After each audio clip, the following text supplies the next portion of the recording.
حضرت بلال نے اذان نہ دی اور سورج نہ نکلا، کیا اس میں کوئی حقیقت ہے؟ یہ اتنا بڑا جھوٹ ہے کہ مفتی اکمل صاحب نے کیو ٹی وی کے اوپر خود آ کے انکار کر دیا اس جھوٹ کا۔ انہوں نے کہا یہ کہانی ہے،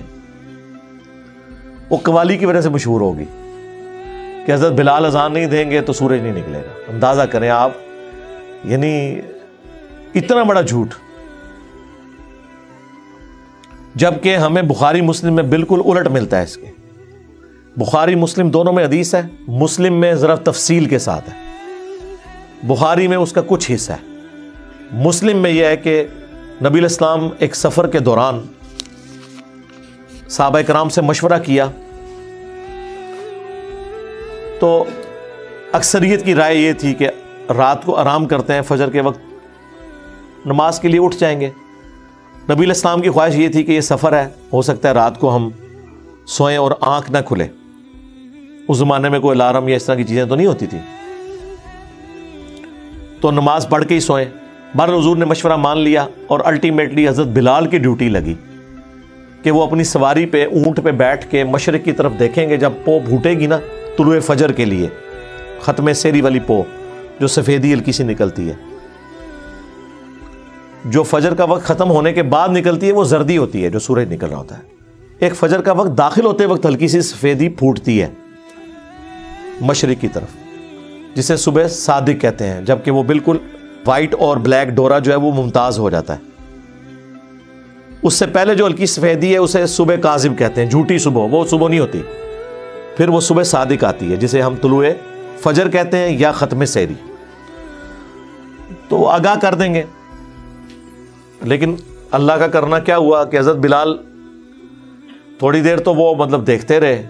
پھر انہیں بھی اونگ آنا شروع ہوگی اور وہ بھی سو گئے۔ مسلم شریف کے الفاظ ہیں، سورج اتنا بلند ہوا تو نبی علیہ السلام کی آنکھ کھلی، پھر باقی لوگ کھڑے ہوئے اٹھ کے۔ سب سے پہلے تو حضور نے کہا اس جگہ کو چھوڑو، یعنی ظاہر ہے یہ ایک شیطان کا غلبہ ہوا ادھر کہ سب کی نماز فجر کا وقت گزر گیا۔ پھر حضرت بلال سے پوچھا بھی تیری ڈیوٹی لگائی تھی؟ ان کا یا رسول اللہ جس طرح آپ کو نیند آ گئی مجھے بھی آ گئی۔ کوئی حضور نے یہ نہیں کہا کہ تو نے یہ گستاخی کیوں کی، میرا نام بیچ میں کیوں لیا ہے، کیونکہ یہ نیچرل چیز تھی۔ بعض حضور نے کہا یہاں سے اپنا سامان اٹھاؤ، پھر کسی اور جگہ پڑاؤ کیا۔ حضرت بلال سے کہا کہ اذان دو۔ ویسے آپ ہوتے تو کہتے بلال تے اج ہوں تو کچھ عرصہ تو تے چھٹی کرنا، تو جڑا کام پایا ہے نا سارا دن نماز خراب کیتی ہے۔ نہیں، حضرت بلال سے اذان دلوائی،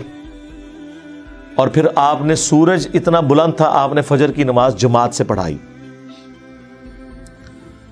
اور پھر آپ نے فرمایا کہ اگر کوئی شخص سویا رہ جائے یا بھول جائے تو جیسے ہی اس کی آنکھ کھلے اس کے لیے نماز کا وقت وہی ہے۔ اور پھر آپ نے قرآن کی آیت تلاوت کی، وَأَقِمِ الصَّلَاةَ لِذِكْرِي، اور میری یاد کے لیے نماز کو قائم رکھنا۔ یہ جو آخری حصہ ہے نا کہ کوئی بھول جائے یا سویا رہ جائے، جب یاد آ جائے نماز پڑھ لے، اور پھر حضور کا وہ آیت تلاوت کرنا، یہ حصہ بخاری میں بھی ہے، لیکن مسلم میں پورا واقعہ لکھا ہوا ہے۔ اس واقعے سے کتنے مدنی پھول ملتے ہیں۔ ایک تو علم الغیب والا عقیدہ آپ کا کلیئر ہو گیا کہ نبی علیہ السلام بھی سوئے رہ گئے، آپ کو نہیں پتا چلا، ورنہ آپ نے جان بوجھ کے تو نماز نہیں قضا کرنی تھی۔ حاضر و ناظر والا بھی عقیدہ،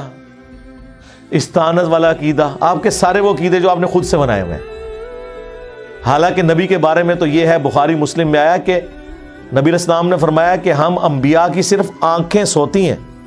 دل جاگتا رہتا ہے، اس لیے نبیوں کا وضو نہیں ٹوٹتا سونے سے۔ جو حضرت عائشہ کہتی ہیں اسی حدیث میں کہ حضور کے خراٹوں کی آواز میں نے سنی۔ نبی علیہ السلام بہت اونچے نہیں لیکن تھوڑے بہت تو خراٹے لیتے تھے جو سوتے وقت آواز آتی ہے،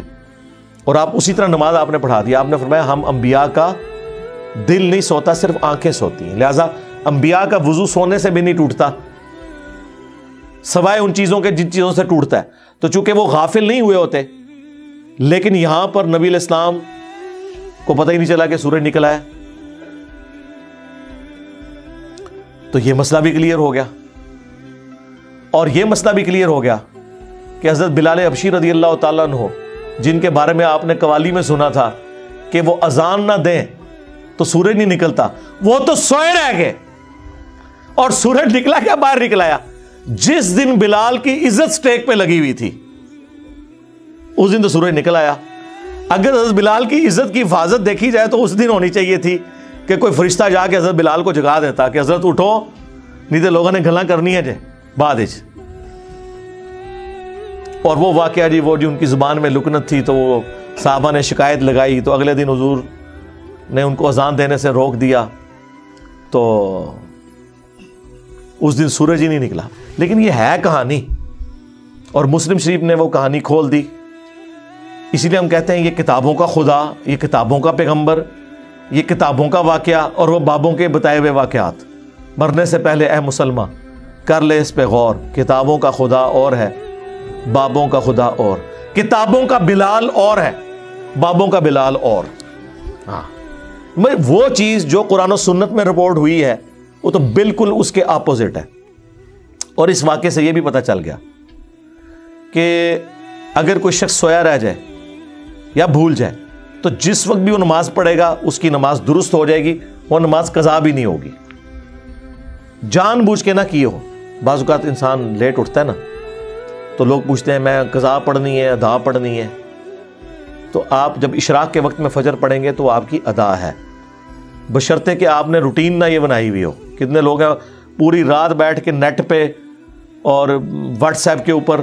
فضولیات میں ٹائم ضائع کرتے ہیں، اور فجر کی جب اذانیں آتی ہیں تو وہ سو جاتے ہیں، اور پھر وہ کہیں گے جی ہم اٹھ کے نماز نہیں، ان کے لیے نہیں۔ ہاں، کوئی رات کو ٹائم پہ سویا، کسی دن کوئی اچانک ایسا معاملہ ہو گیا تو وہ اسے پھر غم کھانے کی ضرورت نہیں ہے، وہ نماز ادا کرے، اس کی نماز ادا ہے۔ اور اس واقعے سے یہ رزلٹ بھی نکلا کہ اس طرح کی جو نماز ہے وہ آپ جماعت سے بھی ادا کر سکتے ہیں۔ سورج نکلا ہوا ہے اور حضور نے یہ نہیں کہ اپنی اپنی پڑھ لو، اذان بھی دلوائی اور نماز پڑھی۔ اور ضمناً میں ایک برکت کے لیے ایک واقعہ عرض کر دیتا ہوں جو پبلک میں اسی کے ساتھ کا ایک جھوٹا اور واقعہ مشہور ہے۔ وہ کہتے ہیں جی حضرت میر معاویہ کی ایک دفعہ فجر کی نماز قضا ہوگی، یعنی جن لوگوں کے بارے میں قرآن و سنت کے دلائل میں اگر کوئی چیزیں ان کو نہ ملے، ان کو اونچا کرنے کے لیے انہوں نے جھوٹے واقعات منسوب کیے ہوئے ہیں۔ اور یہ کون لوگ سنا رہے ہیں؟ جو یہ کہہ رہے ہیں نبی کو بھی علم غیب نہیں ہے، وہ شیطان کا علم غیب مانتے ہیں اور پتہ نہیں کیا کچھ ماننا شروع کر دیتے ہیں۔ وہ کہتے ہیں حضرت میر معاویہ کی فجر کی نماز ایک دفعہ قضا ہو گئی تو وہ اتنا روئے اتنا روئے اتنا روئے کہ اگلے دن ان کو فجر کے وقت شیطان جو ہے نا انسانی شکل میں اٹھانے کے لیے آ گیا۔ اچھا جی، شیطان اٹھانے کے لیے آ گیا، کیوں؟ وہ کہتے ہیں اس لیے آیا کہ اس شیطان نے ان کو بتایا کہ کل جو آپ روئے تھے نا اس کی وجہ سے آپ کا ثواب کتنے گنا بڑھا دیا گیا ہے، تو میں نہیں چاہتا کہ آپ دوبارہ نماز قضا کریں اور آپ کو پھر اتنا ثواب رونے کے اوپر ملے، تو میں آپ کو فجر کے وقت اٹھانے کے لیے خود آ گیا ہوں۔ اندازہ کریں آپ یار، یعنی یہ لوگ کس طرح کے جھوٹے واقعات بیان کرتے ہیں۔ یہ جو ثواب اور عذاب کا معاملہ ہے یہ اللہ اور فرشتوں کے درمیان راز ہے، اس کا شیطان سے کوئی لینا دینا نہیں ہے۔ آپ شیطان کا علم غیب مانے ہوئے ہیں ماموں جی کو بڑھانے کے لیے، ظاہر ہے۔ دوسری طرف کہتے ہیں نبی کو نہیں پتا، یعنی شیطان نے یاری لگائی ہوئی ہے فرشتوں کے ساتھ کہ تو خبر لیک کرنی ہے تو میں پھر کل جگاواں گا کس کس نو میں جگانا ہے۔ اللاجیکل جھوٹی باتیں، ان کا کوئی دین سے لینا دینا نہیں ہے، یہ اللہ اور بندے کا معاملہ ہے۔ پھر تو بڑا اچھا طریقہ مطلب پتہ چل گیا کہ بھی ایک بندہ اگر نہیں اٹھتا تو وہ پھر یہ انتظار کیا کرے کہ مجھے شیطان ہی آپ اٹھائے گا آ کے، ورنہ میں روزانہ زیادہ جو ہے حضرت میر معاویہ کی سنت پہ، کیونکہ آپ تو کہتے ہیں کہ صحابہ جو ہے وہ ستاروں کی مانند ہے، جس کی بھی پیروی کرو کامیاب ہو جاؤ گے، تو پھر پیروی کریں، آپ روزانہ نماز قضا کریں، روئیں اور زیادہ نمازوں کا ثواب کمائیں۔ پھر تو ہم پوری ایکویشن لگا کے کورالٹیز بنا کے پوری ایکویشنز بنائیں گے۔ یہ کیوں آپ لوگوں کو جھوٹے واقعات سنا کے اور اس شخص کا گرویدہ کرنے کی کوشش کرتے ہیں کہ جو خلفائے راشدین کے ساتھ اور خصوصاً چوتھے خلیفہ مولا علی بن ابی طالب رضی اللہ تعالیٰ عنہ علیہ السلام کے ساتھ جنگ کر چکا ہے۔ صحابی ہونے کا احترام اپنی جگہ، وہ سب کچھ ہم رضی اللہ عنہ بھی کہتے ہیں، لیکن اس طرح آپ کسی کو اونچا کرنے کے لیے اس طرح کے جھوٹے واقعات تو منسوب نہ کریں۔ تو چاہے حضرت بلال کی شان کو بڑھانے کے لیے کوئی واقعہ جھوٹا منسوب کرے، خواہ حضرت میر معاویہ رضی اللہ تعالیٰ عنہ کے حوالے سے کوئی جھوٹا واقعہ منسوب کرے، غلط ہے۔ اسی طریقے سے حضرت علی کے بارے میں بھی ایک واقعہ ہے، لیکن اس حدیث کے بارے میں محدثین کے ہاں اختلاف پایا جاتا ہے۔ اس حدیث کو امام طبرانی صحیح سمجھتے ہیں، اپنی موجم کے اندر اس حدیث کو لے کے بھی آئے جو حضرت علی رضی اللہ تعالیٰ عنہ کی گود میں نبی علیہ السلام سر مبارک رکھ کے سوئے ہوئے تھے اور حضرت علی کی نماز چھوٹ گئی اور وہ رونا شروع کر دیا انہوں نے، تو کہتے ہیں سورج واپس نکل آیا۔ یہ روایت اپنی سند کے اعتبار سے اکثر محدثین نے اسے ریجیکٹ کیا ہے، اس وجہ سے نہیں کہ وہ حضرت علی سے کوئی بغض رکھتے تھے، یہ اللاجیکل بات ہے، لاجیکل بھی درست نہیں ہے۔ یہ ہو ہی نہیں سکتا کہ نبی علیہ السلام تو نماز پڑھ کے سوئے ہوں اور حضرت علی نے نماز نہ پڑھی ہوئی ہو۔ حضرت علی تو ساری نمازیں حضور کے پیچھے ہی پڑھتے تھے، یہ ایسا ہو نہیں سکتا، یہ لاجیکلی کوئی درست نہیں ہے۔ لیکن اگر کوئی اسے صحیح بھی مان لیتا ہے تو سورج کا رک جانا اتنا تو احادیث میں ثابت ہے۔ بخاری مسلم میں آیا کہ جوشوا جو حضرت موسیٰ کے خلیفہ اول بنے تھے، ہارون علیہ السلام تو زندگی میں فوت ہو گئے ان کے، یوشع ابن نون جنہیں جوشوا کہا جاتا ہے، ان کی جنگ تھی بت پرستوں کے ساتھ، مشرکین کے ساتھ، اور ہفتے کا دن شروع ہونے والا تھا، یعنی جمعے کی مغرب کا وقت قریب آ گیا تھا، اور ہفتے کے دن یہودی جنگ نہیں لڑ سکتے تھے، ان کے لیے وہ حرمت کا دن تھا۔ اب بالکل جنگ اینڈ پہ پہنچی ہوئی ہے، فتح قریب ہے، تو حضرت یوشع ابن نون نے اللہ کے حضور دعا کی کہ اے اللہ میرے لیے سورج کو روک دے، آج کا دن تھوڑا لمبا کر دے تاکہ ہم کافروں کو شکست دے لیں، کیونکہ اگر مغرب کا وقت آ گیا تو جنگ روکنی پڑے گی۔ تو حضرت یوشع ابن نون کی دعا کی برکت سے اللہ نے سورج کو روک دیا، یہ بخاری مسلم کے الفاظ ہیں، اور ان کو فتح نصیب ہوگی۔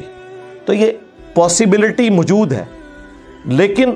اس طرح کہانیوں میں رنگ بھرنا کہ اس سے آپ کسی کو اس طریقے سے بڑھانے کی کوشش کریں یا اس میں سے کچھ نکالنے کی کوشش کریں،